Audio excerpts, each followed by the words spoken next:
Jalan penghubung antara Kabupaten Oku dan Ogan Ilir yang sebelumnya putus akibat banjir luapan Sungai Ogan saat ini sudah bisa dilewati. Perbaikan dilakukan dengan pemasangan box culvert oleh Dinas PU Bina Marga Ruang Sumsel, sehingga masyarakat yang berada 4 kecamatan kembali terhubung.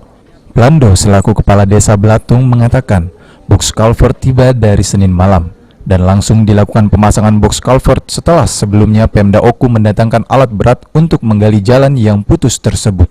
Saat ini kendaraan roda 4 atau lebih dengan kapasitas di bawah 8 ton sudah bisa melintas.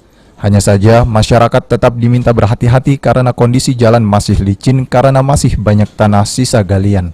Alhamdulillah jalan kita sekarang sudah bisa dilewati oleh masyarakat berkat cepatnya Bapak Chandra atau PLH Bupati Oku menyampaikan kepada Gubernur Sumsel, maka Bapak Gubernur Sumsel langsung memerintahkan PU Bina Marga untuk mengerjakan jembatan ini, dan PU Bina Marga langsung membawa culvert langsung dikerjakan kemarin, dan hari ini juga sudah selesai, sudah bisa dilintasi oleh kendaraan roda 2 dan roda 4. Jadi kami khususnya masyarakat Desa Belatung dan 4 kecamatan yang melewati desa kami mengucapkan banyak terima kasih kepada Bapak Gubernur juga, bahwa Bapak Gubernur sudah membantu pada warga-warga yang terkena banjir dengan Bapak PLH.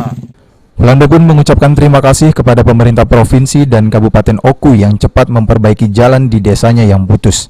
Menurutnya, selama jalan tersebut putus, sejumlah hasil pertanian warga tidak bisa dijual.